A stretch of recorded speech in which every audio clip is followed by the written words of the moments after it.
80 साल के खड़गे और 66 साल के थरूर मैदान में।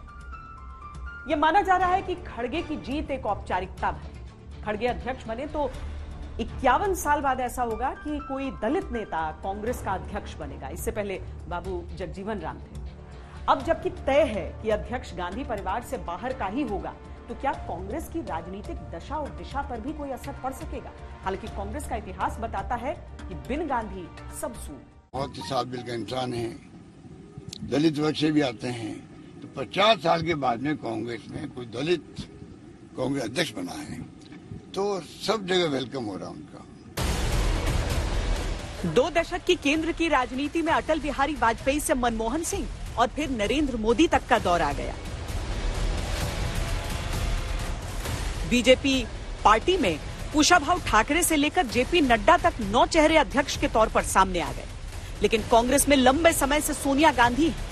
2017 से 2019 तक राहुल गांधी को अध्यक्ष बनाया भी गया, लेकिन उनके इस्तीफे के बाद फिर से सोनिया गांधी ही कमान संभाल रही हैं। 2019 के आम चुनावों में कांग्रेस की हार के बाद राहुल गांधी ने पार्टी अध्यक्ष की कुर्सी छोड़ते हुए किसी गैर गांधी परिवार के सदस्य को अध्यक्ष बनाने की बात कही थी। लेकिन तब से लेकर अब तक, चाहे पार्टी का राष्ट्रीय अधिवेशन हो या इसी साल जून में हुई सीपीसीसी की बैठक या उदयपुर में हुआ हालिया कांग्रेस कार्य समिति का मंथन, सब में राहुल गांधी को अध्यक्ष बनाए जाने की मांग उठी। राहुल जी ने तो कभी इच्छा जाहिर नहीं की है और लगातार वो ये कहते रहे हैं कि हमको चुनाव नहीं लड़ना है, हमको कांग्रेस अध्यक्ष नहीं बनना है। 1951 से 1954 तक जवाहरलाल नेहरू, 1959 और 1978 से 84 के बीच इंदिरा गांधी, 1985 से 91 तक राजीव गांधी, 1998 से 2017 तक सोनिया गांधी, 2017 से 2019 तक राहुल गांधी। 75 में से करीब 40 साल कांग्रेस की कमान गांधी परिवार के ही हाथों में रही। 1975 में कांग्रेस अध्यक्ष रहे देवकांत बरुआ ने इंदिरा इज इंडिया और इंडिया इज इंदिरा का नारा दिया था। हालांकि देश तब आंदोलन की राह पर निकला था और 1977 में कांग्रेस चुनाव हार गई थी, पर 1978 में इंदिरा गांधी ने कमान अपने हाथों में ली और कांग्रेस को वापस सत्ता में ले आई।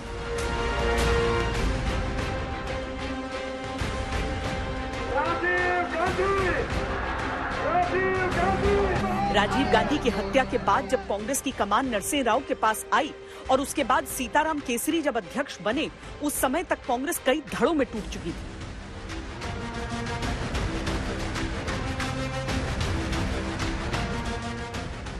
उत्तर से पश्चिम, पश्चिम से दक्षिण, हर जगह नेता पार्टी से टूटकर अपने दल बना रहे थे।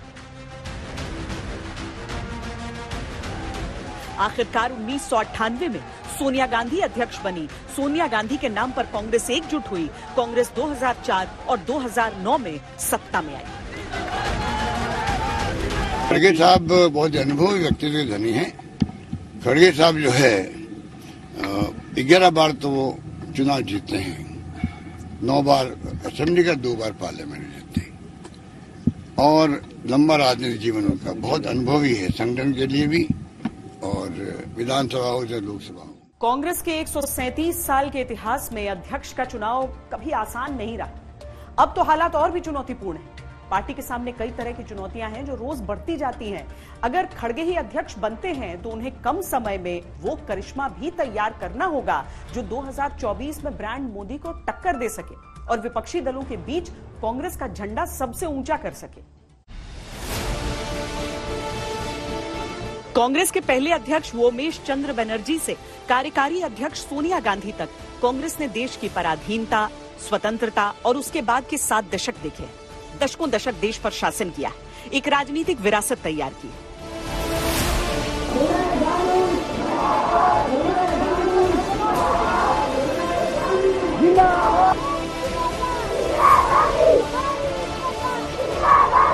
जो पहले इसको गांधी परिवार कहना ही टेक्निकली गलत है, ये मायनो गांधी परिवार है।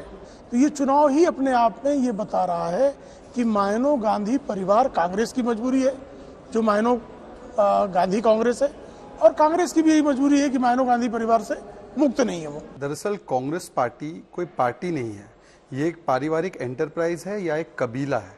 ये कबीलों की तरह चलती है और इसीलिए यहाँ पर कोई चुनाव नहीं हो रहा।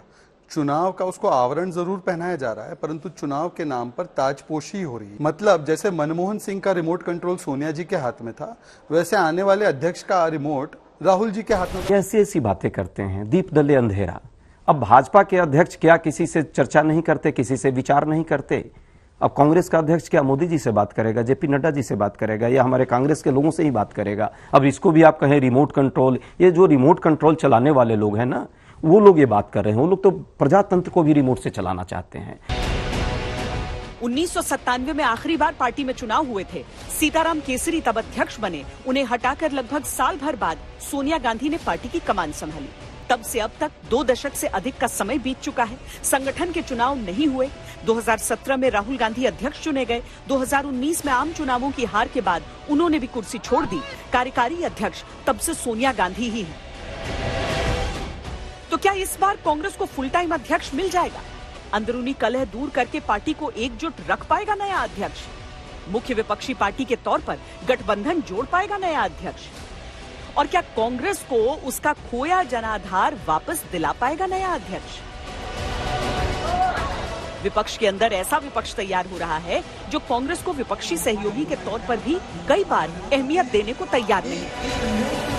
कांग्रेस को ये मुकाबले से बाहर निकाल देंगे। ये मान रहे हैं कि भाजपा बनाम आम आदमी पार्टी है, जिसमें आम आदमी पार्टी का पलड़ा भारी है, और आम आदमी पार्टी, मेरा अपना मानना है, आने वाले समय में सरकार बनाएगी गुजरात। हर पार्टी का एक मॉरल धुरी होती है, एक मॉरल कंपस होता है, एक नैतिक धुरी होती है, और मुझे लगता है हमारी वो नैतिक धुरी राहुल गांधी है।